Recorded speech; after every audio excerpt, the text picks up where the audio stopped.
Over pamper कधीच करू नये, नाही तर मुलं सुद्धा लाडावून जातात, बायको सुद्धा लाडावते. नाही, अतिप्रेम वाईट विचारास प्रवृत्त करते. बघा आपल्याकडून जवळचं अतिशय काळजात जवळचं माणूस असेल, आपले आई वडील वगैरे परगावी किंवा आपला भाऊ किंवा बहीण कॉलेजला गेली असेल आणि घरी जोपर्यंत येत नाही तोपर्यंत सतत भीती लागून राहते माणसाला, आहे ना.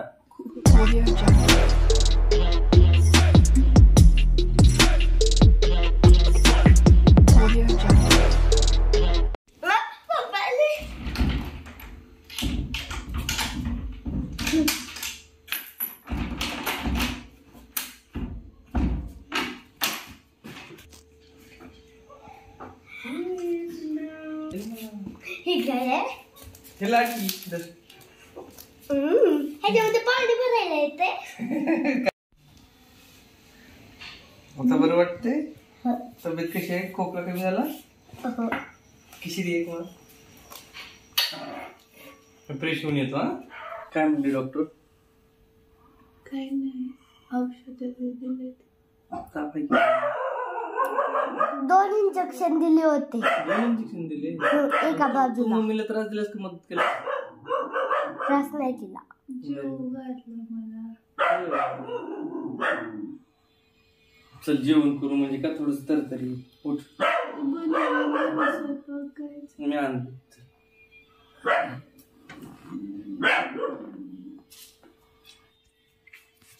सगळा पसारा पडला बरं का होता, मग काही आवरलेलं नाही मी. असंच नाही, समजू शकतो. तू तब्येतीची स्वतःची काळजी घेतलीस हीच माझ्यासाठी मोठी गोष्ट आहे, कारण दोघे आजारी होता. आणि बघा आता काही दिवस मी मागचे बाहेर बंदोबस्ताला होतो आणि तिच्या तोंडाला चव नाही, ताप आहे भरपूर, त्यामुळे पप्पानी काय आणलंय मला. आणि तिला मॅक्झिमम आहे ना तोंडाला चव येण्यासाठी पावभाजी तिला मी नेहमी खाऊ घालत असतो. तसं आज पण मी तिला पावभाजी आणलेली आहे, तिने काही बनवलेलं नाही तब्येत आजारी असल्यामुळं. मेसचा डबा चालू होता मध्ये, तर आता पावभाजीनं चव येते का बघूया. बरं वाटतंय घरी. आणि माझं काही म्हणणं नाही बघा.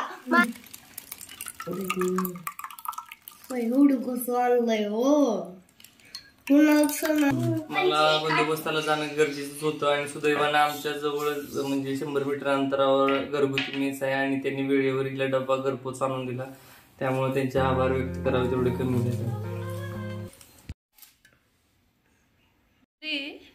तिखट खाणारच तू? हो. मस्त आहे.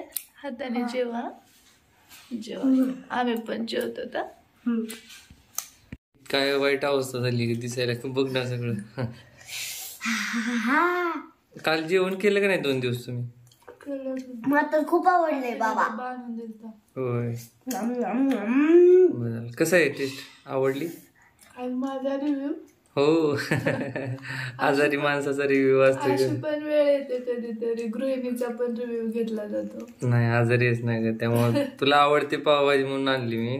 मला तर खूप आवडते बाबा. तर नेहमी आपण ते बनवलं ना सगळ्यांना विचारतात कसं झालं, पण आपल्याला कोणीच विचारत नाही कसं झालं. छान आहे. आणि मेन म्हणजे काम वाचलं ना. आजारी पण काय करणार आहे. मुळात आहे ना, खरं सांगतो, प्रत्येक गृहिणीने ना पहिल्या आधी स्वतः खाऊन घ्यावं बनवल्यानंतर मग द्यावा, असं माझं मत आहे. असं कुठेच नाही ना, पण नाही, करायला पाहिजे. स्वतःला पण प्रेफरन्स द्यायला पाहिजे.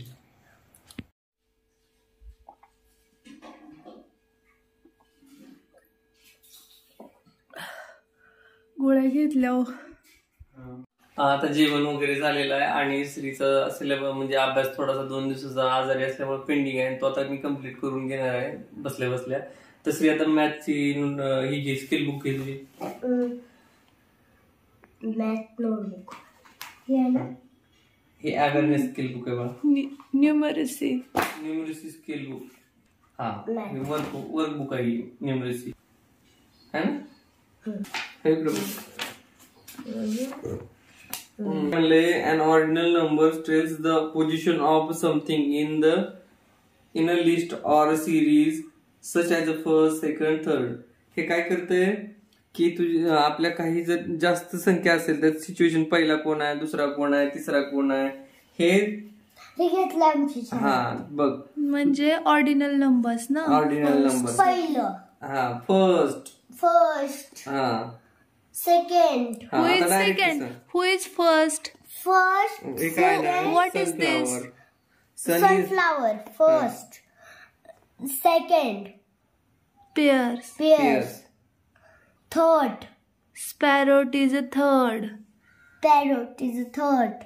Fourth. Elephant. Fifth. What is fifth? What is this? काय म्हणायचं त्याला? कप. Cup. हा.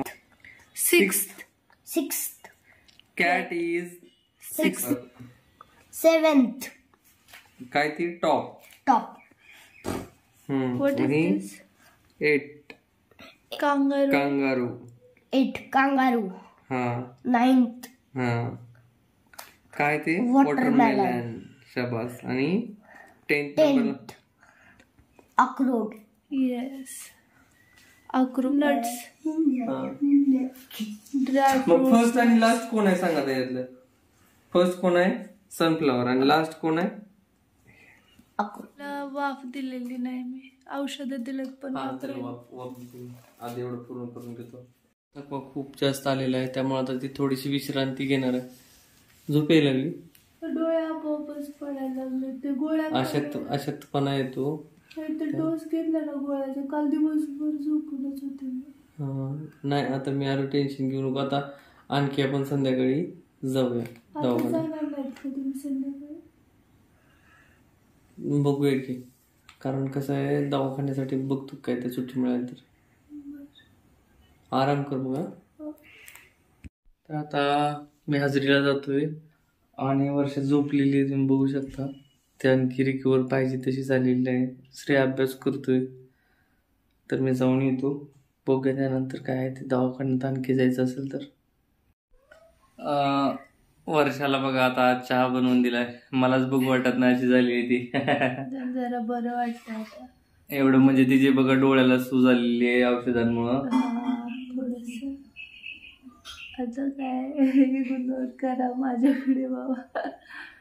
आणि काय झालं माहितीये का, हे आल्यानंतर मला जास्त गार झोप लागली. नाहीतर रात्री वगैरे अचानक थोडस भीतीसारखं वाटत होतं. आणि तुम्ही सगळेजण म्हणता बरोबर आहे, धाडसी हो. आणि व्हायचंच आहे मला. कारण आपल्यात ज्या काही गोष्टींची उणीव आहे किंवा ड्रॉबॅक्स आहेत त्याच्यावरती आपण ओव्हरकम करायला पाहिजे आणि शिकायला पाहिजे त्यामधून. आणि मी सुद्धा नक्कीच या सगळ्या गोष्टी म्हणजे जसा वेळ जाईल तसं हळूहळू शिकेन. पण पहिल्यापासून कसं अक्का आमच्या बरोबर होती त्यामुळं कधीच अशी वेळ आली नाही एकटं राहण्याची. दुसरी गोष्ट अक्का नव्हती तेव्हा आई होती.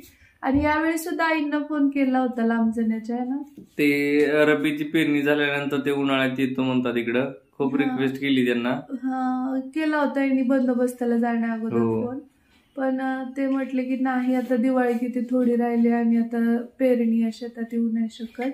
त्यामुळे मग एकटीलाच राहावं लागलं मला. आणि हळूहळू शिकायला पाहिजे तुम्ही म्हणताय तसं. आणि स्ट्रॉंग व्हायलाच पाहिजे. स्कूटी पण येते मला. मी शाळेवरती जेव्हा जायचे तर स्कूटीवरच जायचे ना.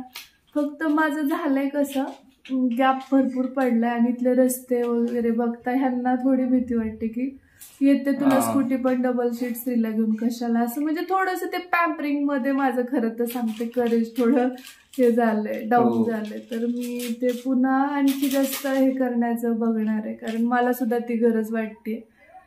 डिपेंड सतत किती राहणार ना असे.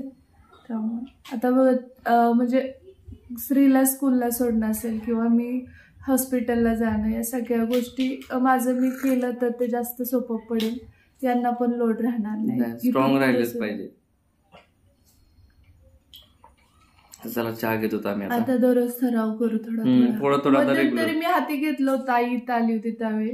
पण परत आणखी ह्याच्यामुळे ड्युटीच्या स्केड्यूलमुळे माझं ते पोस्टपोन झालं आणि माझं एडिटिंग घेते त्याच्यामुळे. आणि व्हिडिओ जरा मागे पुढे येत आहेत प्लीज समजून घ्या.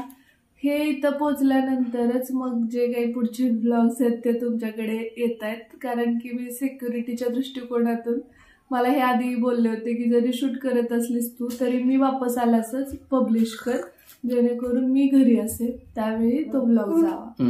आणि तुम्ही सगळ्यांनी एवढी काळजी दाखवली. खूप साऱ्या कमेंट्स त्याच होत्या काळजीच्याच होत्या की ताई दादा आल्यासच तो ब्लॉग टाक. तुम्ही दोघं आहात हे सगळ्यांना मग माहिती होईल आणि थोडं सेफ्टीचं हे होईल. तर खूप छान वाटलं मला माहिती का, जे माझ्या आईनी किंवा आणि त्या दिवशी मी नव्हतो, लाईव्हला आलेली होती, मी नव्हतो, मी पण खूप घाबरलो कारण मी ड्युटीला गेले तसं म्हटलं ना, तर श्री काय म्हणला माहिती का, ह्यांनी सांगितलं होतं ना की पप्पा घरीच आहेत म्हणायचं कोणी जरी विचार.